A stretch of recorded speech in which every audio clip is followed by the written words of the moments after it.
The galaxy had known peace for 2,000 years, and in all that time, humanity had been the quiet neighbor that nobody feared when the Terran Collective first joined the Galactic Council. In the year 2847, the elder races looked at humans with a mix of curiosity and arrogance. They saw a young species, barely capable of traveling between stars, filled with strange emotions and unpredictable behavior. The Vorath hegemony, rulers of 300 worlds, called humans the loud children of the galaxy, and laughed at their simple ships and basic weapons. The Kathmari Collective, ancient beings of pure thought, barely acknowledged human existence at all. But humans did something that surprised everyone. They followed the rules. They traded fairly with every species they met. They settled their disputes through the Council's courts.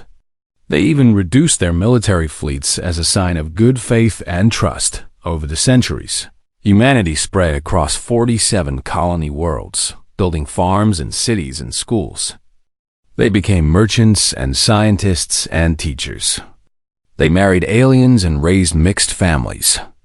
They became part of the galactic community in every way, and the Council grew comfortable with them. Ambassador Lyra Chun stood in the great chamber of Nexus Prime, the capital world of the Galactic Council, presenting humanity's annual tribute to the gathered representatives of 12 elder species. She was a tall woman with silver hair and kind eyes, and she had spent 30 years building bridges between Earth and the stars behind her. Holographic displays showed humanity's gifts, new medicines developed on Mars, music composed on the ocean world of Pacifica, technologies that could help struggling colonies survive harsh winters. The PSV representatives watched with bored expressions on their alien faces. High Arbiter Keth, volume of the Vorath hegemony, sat on his throne of black stone, his 4 eyes half closed with disinterest. His scales were the color of dried blood, and his claws tapped against the armrest with impatience. The Terran Collective thanks the Council for another year of peace and partnership, Lyra said. A voice steady and warm. Keth volume made a sound that might have been a laugh. Yes, he said, waving one clawed hand. The humans are grateful as always. You may leave now, Ambassador. Lyra bowed and walked out of the chamber with her head held high, but inside her heart felt heavy. Something was wrong. She could feel it in the air, but she did not know what it was. She could not have known that 3 days earlier, the Council had held a secret meeting in a sealed chamber deep beneath the surface of Nexus Prime. The 12 elder species had voted on Resolution 7742, a document that would change the galaxy forever. They called it the Genetic Reclamation Act. The elder races had grown old and stagnant. Their bodies no longer evolved. Their minds no longer produced new ideas. They had reached the end of their biological potential, and they were afraid. But humanity was different. Human genes were wild and unpredictable, constantly changing and adapting. Some human children were born with strange abilities, the power to sense thoughts, to move objects with their minds, to see glimpses of the future. These children were rare, perhaps 1 in a million. But the Council wanted them. They wanted to study them, to take them apart and learn their secrets, to use their gifts for the benefit of the elder races. And so Resolution 7742 gave the Council permission to collect human children with special genetic markers and bring them to research facilities across the galaxy. The vote was 11-1. Only the ancient Ithral voted against it, but their objection was recorded and ignored on the colony world of New Helsinki, far from the politics of Nexus Prime. A boy named Marcus Webb was playing in the snow. He was 12 years old, with messy brown hair and a gap-toothed smile. He loved building snow forts and throwing snowballs at his little sister Emma. He had no idea that deep inside his brain, something special was growing, something the Council wanted very badly. his mother called him inside for dinner, and he ran toward the warm lights of their small house. His boots crunching in the fresh powder, he never made it to the door. The sky turned dark as massive ships descended through the clouds. They were Vorath military vessels, painted in the black and red colors of the hegemony. Searchlights swept across the colony, and armored soldiers dropped from the sky on pillars of blue flame. Marcus froze in terror as 3 soldiers landed around him. Their faces were hidden behind helmets, and their weapons hummed with deadly energy. Target confirmed, one of them said into a communicator. Genetic markers positive. Preparing for extraction, Marcus screamed for his mother. Across the colony, other children were being taken. Parents fought back with whatever they had. Kitchen knives, farming tools, their bare hands. But the Vorath soldiers were too strong, too fast, too well-armed in the end. 43 children were taken from New Helsinki alone, and New Helsinki was just one of 47 worlds. The operation happened simultaneously across human space. Council ships appeared without warning, took what they wanted, and vanished into the darkness between stars by the time the emergency transmissions reached Earth. 15,000 human children had disappeared. Lyra Chen was still on Nexus Prime when she received the news. She read the report 3 times, unable to believe what she was seeing. Her hands trembled as she requested an emergency audience with the Council High Arbiter. Kethvolume did not even try to hide what they had done.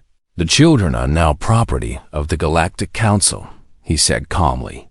They will be well cared for in our research facilities. Humanity should be honored that their offspring will contribute to the advancement of galactic civilization. Lyra stared at him, her face pale with shock and rage. You stole our children, she whispered. We exercised our legal authority under Resolution 7742. Kethvolume replied. It was all done properly, I assure you. Now please, Ambassador, do not make this difficult. Accept the situation and move forward. It is the civilized thing to do. Lyra turned and walked out of the chamber without another word as she boarded her ship back to Earth. She sent a single encrypted message to the Terran Parliament. They have taken our children. They believe we will do nothing. They are wrong. The galaxy had made a terrible mistake, and it did not even know it yet. For 2,000 years, humanity had chosen peace. They had buried their weapons and forgotten their wars. They had trusted the galaxy to treat them fairly. That trust was now broken beyond repair somewhere in the darkness of space. 15,000 children cried for their parents, and the stars themselves seemed to grow cold with the promise of what was coming. The age of peace was over. The age of reckoning was about to begin. The first response from humanity was not fire or fury or threats of war. It was silence. Within 24 hours of the abductions, every human diplomat in the galaxy stopped answering their communications. Every human trader closed their shops and locked their doors. Every human scientist packed their equipment and left their laboratories without a word. The vast network of human merchant ships that carried goods between 17 different civilizations simply stopped moving. They sat in their hangars, engines cold, crews refusing all orders to fly. The council had never seen anything like it. Trade routes that had operated smoothly for centuries suddenly collapsed. Medicines that only humans knew how to make became impossible to find. Technologies that depended on human maintenance began to fail. The Kethmari collective, who had not eaten fresh food in 400 years because they relied on human supply ships, sent a desperate message to Earth asking what was happening. Earth did not reply. On the frontier world of Sigma 7, Admiral Jonathan Drake received the news of the abductions aboard his flagship, the DS Prometheus. He was an old man with white hair and a face carved from stone by 50 years of military service. His eyes were the color of a winter sky, cold and clear and seeing everything. When his communications officer read him the list of taken children, Drake sat perfectly still in his command chair. His officers watched him nervously, waiting for orders, waiting for some sign of what they should do. Then they reached the name Emma Drake, age 12. Taken from New Helsinki, the Admiral closed his eyes for a long moment. When he opened them again, something had changed. The cold in his gaze had become ice, and the ice had become something far more dangerous. Set course for Earth, he said quietly. Maximum speed. Sir, his first officer asked carefully, what are our orders when we arrive? Drake looked out at the stars, his hands folded in his lap. We are going to wake up the sleeping dragon, he said on Earth. The Terran Parliament met for the first time in 300 years. The Great Hall had been built long ago for emergencies that everyone hoped would never come.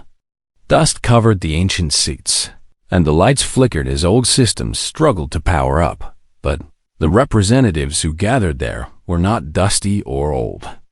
They were parents and grandparents, aunts and uncles, brothers and sisters of the children who had been stolen. Prime Minister David Okonkwo stood at the center podium, his dark face tight with controlled emotion. The Galactic Council has taken 15,000 of our children, he said, his voice echoing through the silent hall. They did this legally under their own laws. Laws we had no voice in creating. Laws we never agreed to follow. He paused, looking around at the gathered faces. For 2,000 years, we have been peaceful. We have been patient. We have been everything the galaxy asked us to be. And this is how they repay us. A woman in the front row stood up. Her name was Dr. Sarah Webb, and her son Marcus was among the taken. What are we going to do about it? She demanded, her voice breaking with grief, and Raja Okonkwo took a deep breath. That is why I have called this vote, he said. I am asking Parliament to authorize the activation of Project Prometheus. A gasp ran through the hall. Project Prometheus was a legend, a ghost story that parents told their children, a whispered rumor that most people believed was fiction. It was said that when humanity first joined the Council, a small group of leaders had looked at the galaxy and seen not friends, but potential enemies. They had smiled and shaken hands and signed treaties of peace. But in secret, they had prepared for the worst. Deep beneath the mountains of old Switzerland, behind doors of steel and stone that had not opened in 2,000 years, they had built weapons. Not simple guns or missiles, but technology so advanced that even the elder races would tremble before them. Generation after generation of engineers had worked in those hidden facilities, improving and perfecting, driven by a single thought passed down through the centuries. Never again would humanity be helpless. Never again would they depend on the mercy of others. The official record said that humanity had disarmed. The truth was far more complicated. Project Prometheus is real, Okonkwo confirmed. It has always been real. And it is ready. The vote was unanimous 3 days later. The blast doors of the Swiss facility opened for the first time since they had been sealed. Admiral Drake walked through corridors that smelled of recycled air and old secrets. Around him, engineers and soldiers moved with quiet purpose, activating systems that had waited patiently for this moment. He entered a vast underground hangar and stopped, his breath catching in his throat. Before him stood the true fleet of humanity. Thousands of warships, each one a masterpiece of deadly engineering. Their hulls were black as the void between stars, and their weapons bristled like the spines of angry creatures. These were not the simple patrol boats that humanity showed to the galaxy. These were predators, built for one purpose, and one purpose only: how long until we can deploy? Drake asked. 72 hours, Admiral. A young officer replied. Drake nodded slowly. Send a message to the Vorath hegemony, he said. Tell them they have 1 week to return our children. Every day they delay, the cost will increase. And if they refuse, sir? Drake turned to look at the officer, and for a moment, The young man saw something ancient and terrible in the Admiral's eyes. Something that had been passed down through human blood since the first caveman picked up a rock to defend his family. Then we will teach them what humanity really is, Drake said. The Vorath received the message and laughed. High Arbiter Kethvolume called it the barking of a small dog and ordered his fleet to increase patrols around Vorath space. A week later, his reconnaissance fleet vanished without a trace near the edge of human territory. 40 ships, 10,000 soldiers. Gone in an instant with no distress signal, no wreckage. Nothing. Kethvolume sent a second fleet to investigate. They found only silence and empty space, for the first time in his long life. The High Arbiter felt something unfamiliar crawling up his spine. It was fear, and on Nexus Prime, the capital of the Galactic Council, the lights suddenly went out. Every system failed at once, plunging the entire planet into darkness. In that darkness, a single transmission played on every screen and speaker across the world. A human voice speaking in calm and measured tones. You took our children. Now we will take everything. The message repeated once, twice, 3 times, and then the screens went dark again. The Age of Reckoning had begun.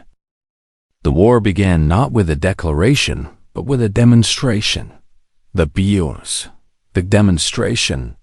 The war began not with a declaration, but with a demonstration. With a demonstration. The Beyond. Galactic Council's primary communication station orbited a dead moon at the center of known space. It was a massive structure, larger than most cities, protected by 3,000 defense platforms, and considered completely impossible to destroy. Humanity destroyed it in 3 seconds. Admiral Drake's fleet emerged from slipspace without warning, appearing from nowhere like ghosts stepping out of a wall. The defense platforms had no time to react before strange new weapons tore them apart. The Council had never seen directed singularity warheads, weapons that created tiny black holes and aimed them at enemy ships. They had never experienced temporal disruption fields that slowed time around a target until it crumbled into dust.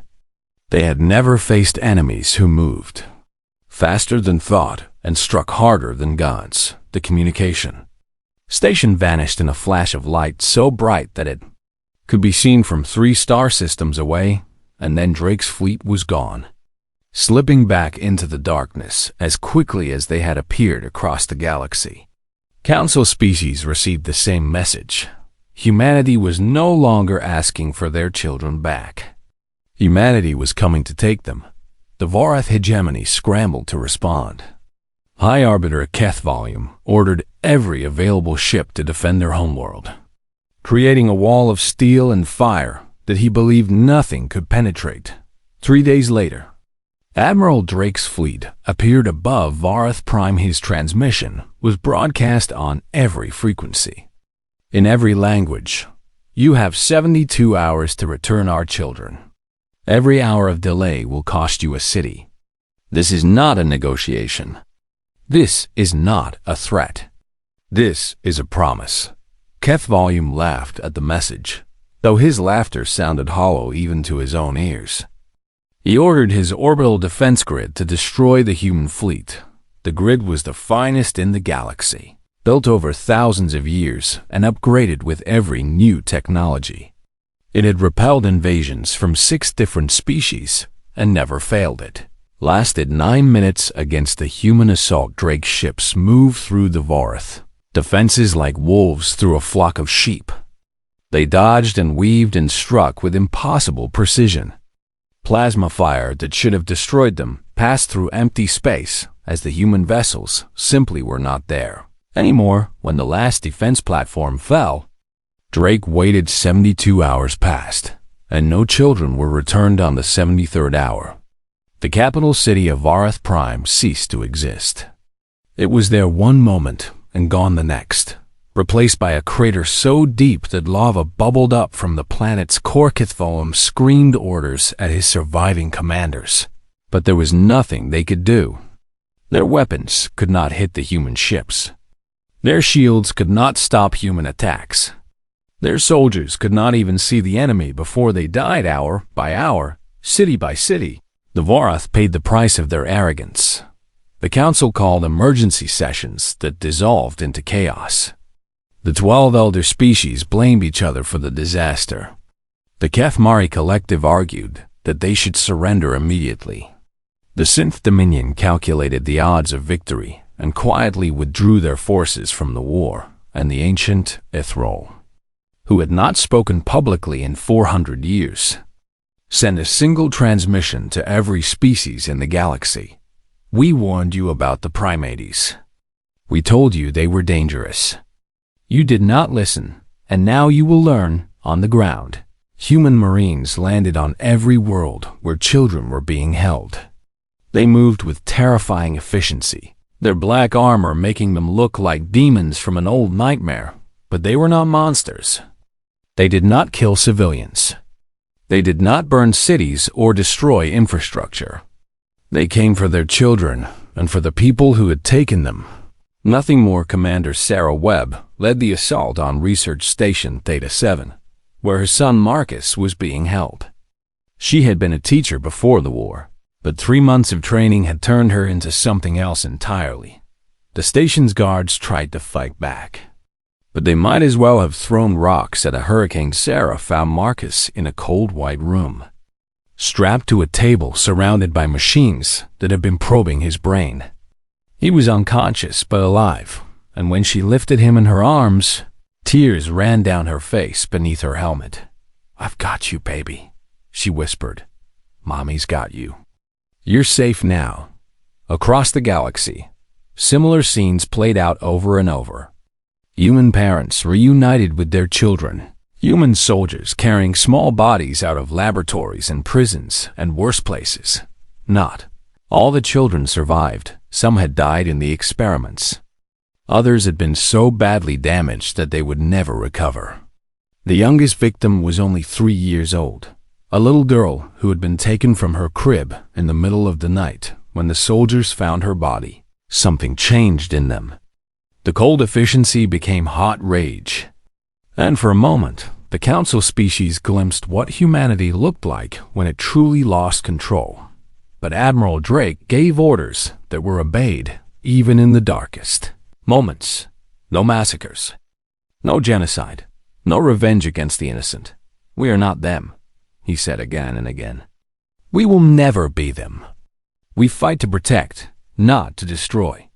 The war raged for 6 months, and in that time humanity shattered everything the council had built. Their fleets were broken. Their economies collapsed. Their governments fell one by one. 17 species formally withdrew from the council and begged humanity for mercy. 5 of them asked to be placed under human protection, preferring the mercy of their enemies to the chaos of their former allies. The Vorath hegemony lost 80% of its military capacity. Their homeworld was scarred with craters where cities had once stood. Their population lived in terror of the black ships that appeared without warning in their skies, and, still, it was not over. High Arbiter Kethvalium refused to surrender. He retreated to a hidden fortress on a moon at the edge of Vorath space, surrounded by his most loyal guards. Still believing that somehow he could win, he did not understand what he had awakened. He did not understand that humanity had spent 2,000 years preparing for exactly this moment, and he did not understand that the worst was yet to come in her quarters aboard the TDS Vengeance. General Helena Vasquez stared at a photograph of her daughter, a beautiful girl with dark hair and her mother's smile. Her daughter had died in Vorath custody, not from experiments but from neglect. The aliens had simply forgotten to feed her properly. Helena's hand shook as she looked at the tactical display showing Kethvol's homeworld. She had the power to destroy it completely, to kill every living thing on its surface, to make the Vorath pay for what they had done her. Finger moved toward the button that would end 2 billion lives. The choice was hers alone. General Helena Vasquez stood alone on the bridge of the TDS Vengeance, staring at the blue-green world that hung in the darkness before Earth Prime was beautiful from space. Its ocean sparkled in the light of its twin suns. Its clouds swirled in patterns that looked almost like art. 2 billion people lived on that world, going about their daily lives, raising their children, dreaming their dreams. Most of them had never heard of Resolution 7742. Most of them had no idea that their government had stolen 15,000 human children for experiments. Most of them were innocent. Helena did not care her daughter Maria had been 7 years old when the Vorath soldiers took her. She had been afraid of the dark and loved to draw pictures of flowers. She had wanted to be a doctor when she grew up so she could help people who were sick. Maria died alone in a cold cell because nobody bothered to give her enough food. She weighed 32 pounds when human soldiers finally found her body, half of what a healthy 7-year-old should weigh. Helena had not cried when she received the news. Something inside her had broken, and the pieces had rearranged themselves into something hard and sharp and hungry for revenge. Now she had the power to get that revenge. The vengeance carried enough firepower to sterilize an entire planet. One command from her would turn Vorath Prime into a lifeless rock, a monument to what happened when you harmed a human child. Her weapons officer stood at his console, waiting for orders. He was a young man named Thomas Chun, and his own nephew had been among the taken. "Ma'am," he said quietly, "targets are locked. Orbital bombardment is ready on your command." Helena's finger hovered over the authorization button in her mind. She could see Maria's face, hear her laughter, feel her small hand holding tight to Helena's fingers as they walked through the park near their home. She could also see the faces of the Vorath children down on that planet. Children who had done nothing wrong, who were just as innocent as Maria had been. What would Maria think if she could see what her mother was about to do? A communication screen flickered to life, and Admiral Drake's weathered face appeared. "Helena," he said, his voice calm and steady. "I know what they took from you. I lost my granddaughter Emma in those same facilities. I understand the rage that burns inside you right now. Then you know why I have to do this." Helena replied, her voice flat and cold. "No," Drake said. "I know why you want to do this. There is a difference." Helena's hand trembled above the button. "They killed her, Jonathan. They killed my baby girl because they were too lazy to feed her properly. They treated her like garbage, and you want me to show them mercy?" Drake was quiet for a long moment. "Do you remember why we became soldiers, Helena?" he asked finally. "Do you remember what we swore to protect?" "I remember everything. We swore to protect the innocent," Drake said. "Not just human innocence, but all innocence. That oath does not have an exception for revenge. That oath does not change because we are angry." Helena closed her eyes, and tears finally began to fall down her cheeks. "It hurts so much," she whispered. "I know," Drake replied. "But if you push that button, the pain will not go away. It will only grow. You will see Maria's face every time you look in the mirror, and you will wonder if she would be proud of what you became." The bridge was silent, except for the soft hum of the ship's engines. Helena thought about her daughter's smile, about the way Maria used to sing made-up songs while she colored her pictures, about the last words she had said before the soldiers came. "Good night, Mommy. I love you to the moon and back." Maria had been kind. Maria had been gentle. Maria had cried when she accidentally stepped on a bug in the garden. Maria would never have wanted this. Helena pulled her hand back from the button. "All weapon stations," she said, her voice cracking with emotion. "Target military installations only. Civilian centers are off limits. We are not them. We will never be them." Officer Chun nodded, and she could see relief in his eyes, mixed with something that looked like pride. The Vengeance opened fire, and the military bases on Vorath Prime began to burn. Defense platforms fell from the sky. Weapons factories collapsed into rubble.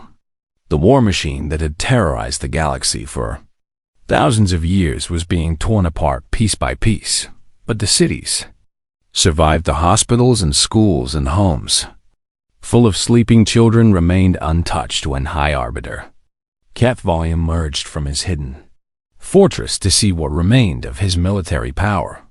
He found nothing but ashes and defeat. His soldiers were dead or captured. His ships were floating wreckage. His empire was broken beyond repair. Human marines found him hiding in a basement, clutching ancient documents that he claimed gave him legal authority to do what he had done.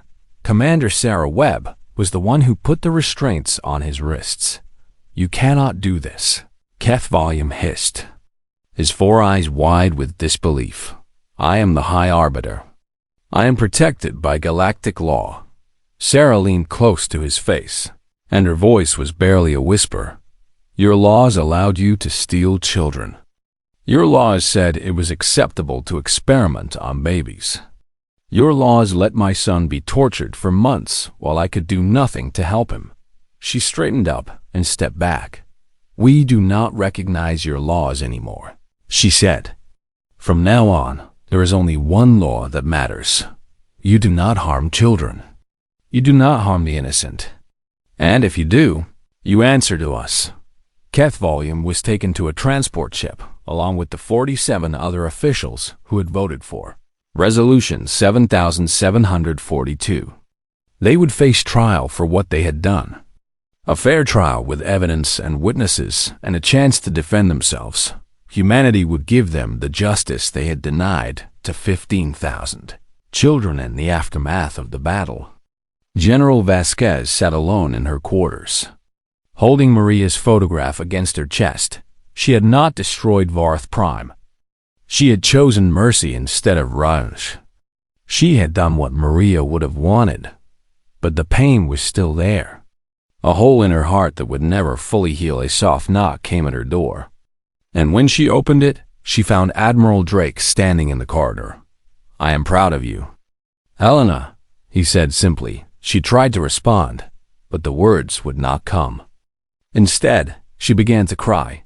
Great heaving sobs that shook her entire body. Drake stepped forward and held her as she wept, saying nothing, just being there. Outside the viewport, the stars continued to shine, cold and distant and eternal. They had witnessed countless wars and atrocities throughout their long existence. But perhaps they had also witnessed something rare today. They had witnessed a species choose to be better than its enemies. They had witnessed humans decide that mercy was not weakness, and perhaps, somewhere in the vastness of space, the souls of 15,000 children looked down and were at peace. The Treaty of Soul was signed exactly 1 year after the first child was taken. Representatives from every spacefaring species gathered on Earth in the Great Plaza outside the Terran Parliament building. The sky was clear and blue, and a gentle wind carried the scent of flowers from the gardens that surrounded the ancient structure. It was a beautiful day for the birth of a new era. The Galactic Council, as it had existed for 12,000 years, was officially dissolved.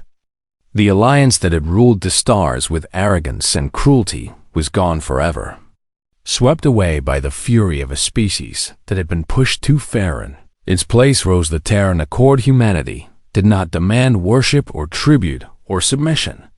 They did not install themselves as emperors of the galaxy. They did not seek revenge against species that had stood aside. While their children were taken, they demanded only 3 things: transparency in government, accountability for crimes, and the absolute protection of the innocent. Any species that agreed to these principles was welcome to join the Accord. Any species that refused would be left alone, but watched carefully. Most chose to join High Arbiter HFY, and the 47 officials who had voted for Resolution 7742 were tried before a joint tribunal of human and alien judges. The evidence against them was overwhelming, and their guilt was never in question, but the sentence surprised everyone. They were not executed. Humanity had promised itself that it would not become what it fought against, and that promise was kept instead. Keth Volume and his co-conspirators were sentenced to spend the rest of their lives working in orphanages across the galaxy, caring for the children of species that had been devastated by wars they themselves had started over the centuries. They would change diapers and prepare meals and comfort crying babies in the middle of the night. They would learn what it meant to protect the helpless instead of exploiting them. Many thought it was too merciful. Many thought it was not enough to balance the scales of justice, but the children who had been taken were asked what they wanted. And they did not ask for death or torture or revenge. Make them understand, young Marcus Webb said at the tribunal, standing straight and brave despite everything he had suffered. Make them see what they did wrong. Killing them would be easy, but making them better would be hard. The judges listened to him. And the sentence stood Ambassador Lyra Chun, who had once presented tribute to uncaring alien masters, was chosen to lead the new accord as humanity's first galactic arbiter. She stood on the steps of the Parliament building, addressing the gathered representatives of 100 species. Behind her, recovered children from 47 worlds stood in the warm sunlight, their faces turned toward the sky. For 2,000 years, we played by your rules, Lyra said, her voice carrying across the silent crowd. We believed in your peace. We trusted your institutions. We did everything you asked of us, and we asked only to be treated with basic decency in return. She paused, letting her gaze sweep across the alien delegates. You repaid that trust by taking what was most precious to us. You stole our children in the night and called it legal. You tortured them in laboratories and called it science. You let them die alone and afraid and called it acceptable. Her voice grew harder, colder. The old galaxy is gone. The one that rises in its place will be built on a simple truth that should never have needed to be spoken. Every child of every species is sacred. Their lives are not resources to be exploited. Their bodies are not property to be claimed. Their futures are not experiments to be conducted. She raised her hand and pointed at the assembled representatives. Break that covenant, and you will not face our diplomats. You will not face our merchants. You will not face our scientists or teachers or philosophers. You will face what sleeps in every human heart. The thing we spent 2,000 years trying to bury. Lyra smiled, and there was something ancient and dangerous in that smile. Pray you never wake it again. The treaty was signed, and the new era began in the years that followed. The galaxy changed in ways that would have seemed impossible before when the Drexy Confederation attempted to enslave the primitive hollows of Kepler 442b. A human battle group arrived within hours and made it very clear that such behavior would not be tolerated when the merchant princes of Ethon were discovered trafficking in sentient beings.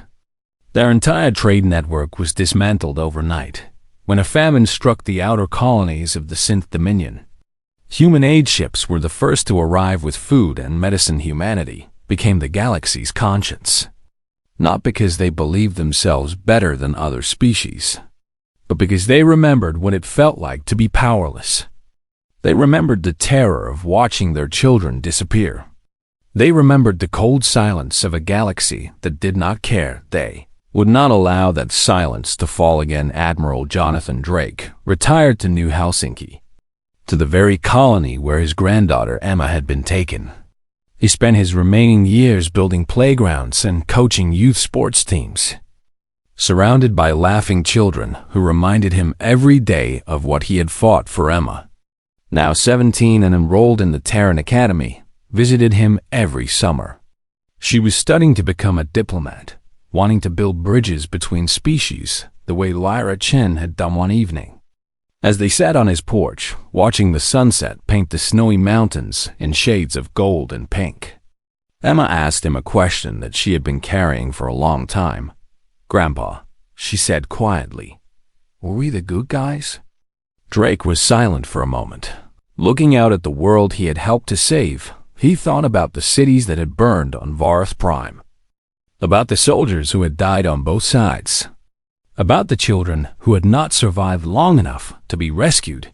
He thought about General Vasquez, holding her finger over the button that would have killed 2 billion people, and the choice she had made to pull back. He thought about Keth Volume, now old and broken, spending his days caring for orphans and perhaps beginning to understand the weight of what he had done. He thought about all the moments when humanity could have become monsters and chose not to.